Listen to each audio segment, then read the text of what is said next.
Olá, tudo bem?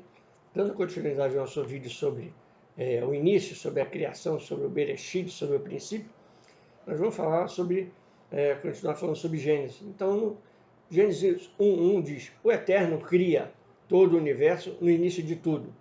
Depois ele cria a terra. No hebraico existem dois tipos de criação. Que está escrito lá, eis nihilo, que significa a criação do nada, é o verbo criar no hebraico bara.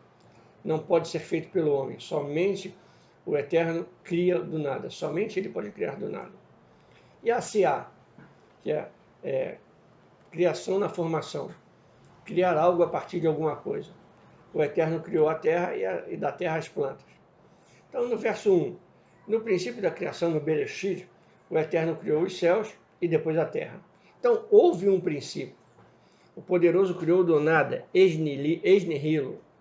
Então, ele criou as galáxias, que são céus, fogo e água, foram criados primeiros e, simultaneamente, foi criada a Terra.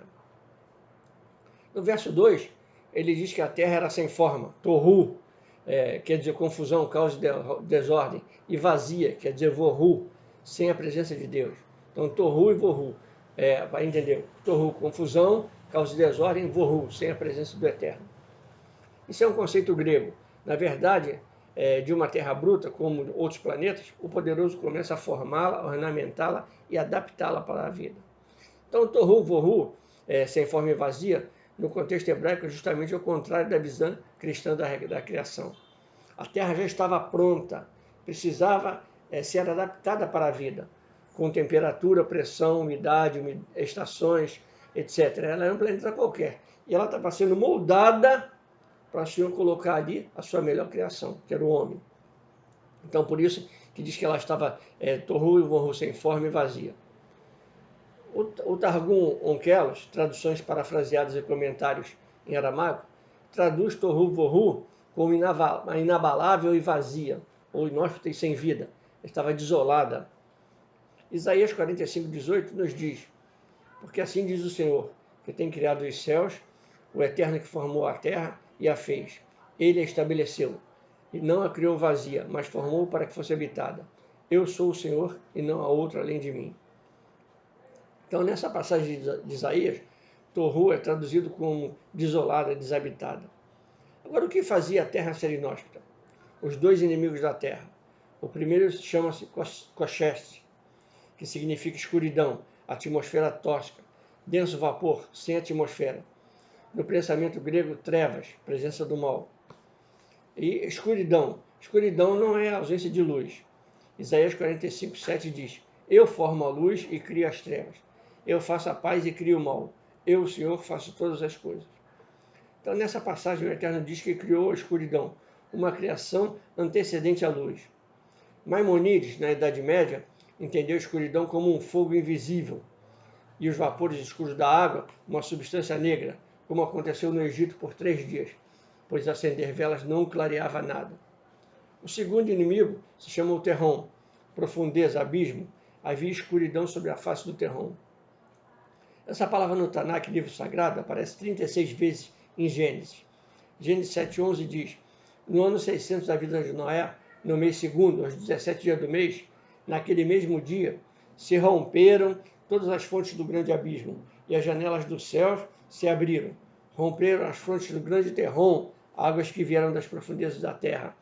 Água quente misturada com lavas e gases tóxicos.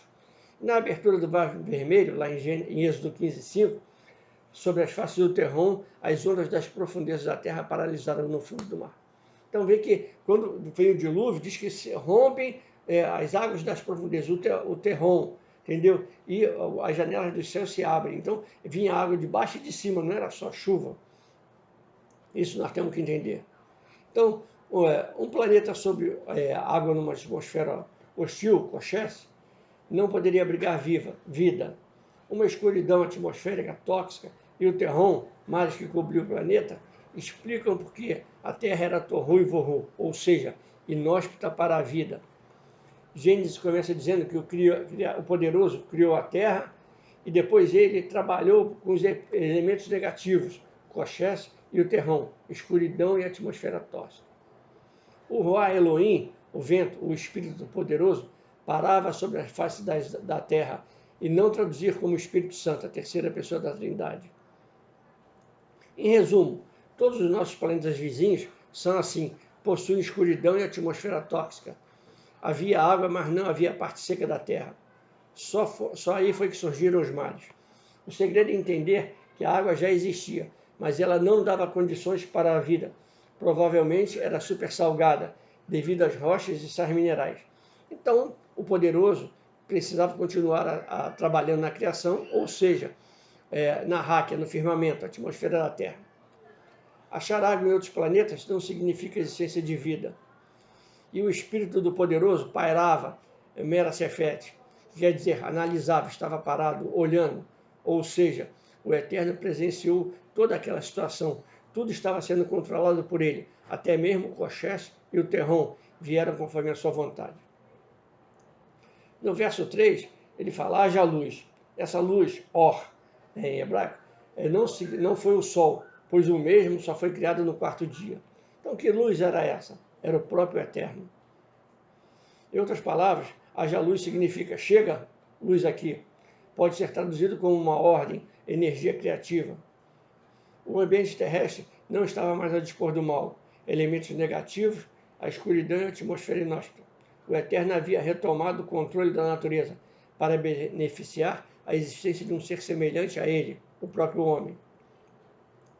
No verso 5, no primeiro dia, aqui temos a prova de que a palavra dia, Yom, não se refere a um período de 24 horas, pois o Sol, a Lua e a rotação terrestre ainda não existiam. No verso 6, ele fala, haja firmamento, que é o Ráquia, literalmente teto superior, ou expansão de águas, ou águas de cima. E disse o Eterno, haja uma expansão Ráquia no meio das águas, e haja separação entre as águas de cima e as águas de baixo, ou os oceanos. E fez o Eterno a expansão Ráquia, e fez a separação entre as águas que estavam debaixo da expansão e as águas que estavam sob a expansão. E assim chamou. E chamou o Eterno a expansão águia, de cima, céus, e a expansão de baixo até o oceano. E foi à tarde e amanhã do dia seguinte. A natureza e o ecossistema do planeta eram bem diferentes do atual. Existia, segundo Gênesis 1:6, as águas de cima, o Ráquia. E o segredo da vida é a água doce, pois o poderoso só criou a água salgada, que evapora, elimina o sal da água do mar e retorna para nós em forma de água doce. Aí é o princípio da vida. Então, no princípio, o Eterno criou os céus e a terra. Ou seja, ele criou primeiro os céus, os astros e depois a terra. Ele compôs a terra com todas as águas, sementes, relvas e animais, e finalmente ele criou a sua melhor produção, o homem, criado à sua imagem e semelhança. Então, devemos conhecer pelo menos 3 leis importantes para estudar a criação de Gênesis. Primeiro, a palavra sendo dirigida e criando algo. Segundo, a lei da similaridade. Produto gerado pela palavra tem as mesmas características do meio do qual ele veio. E terceiro, a coisa criada não pode viver sem o seu Criador. Então você tem vários exemplos. Gênesis 1:11, Gênesis 1:20, Gênesis 1:24, Gênesis 1:26. Nós vamos ver que o Eterno deu ao homem, Adão, o poder da criação, o governo e o domínio sobre toda a terra. O cientista americano Thomas Nagel, ateu declarado, publicou em um livro chamado Median Cosmos, no qual ele afirma que a teoria naturalista da evolução é totalmente impossível, pois milhares de espécies de plantas e animais nunca poderiam ter vindo de um mundo inanimado, pois tudo isso possuía uma mente lógica, uma inteligência superior. Então, a grande verdade que o homem se recusa a crer é que o Eterno é amor, que criou o homem na terra, a sua imagem e semelhança, e todo o universo, para enfeitar a sua beleza, a sua noite, mostrando o seu total amor, e sua grandeza, e a sua generosidade, e a sua ciência, e a sua onipotência, a onipresença, em todo lugar. Entendeu? É essa mensagem que eu quero deixar para você, te abençoar em nome do nosso Rei, Senhor e Salvador Jesus Cristo, e declarar para você, ainda dá tempo.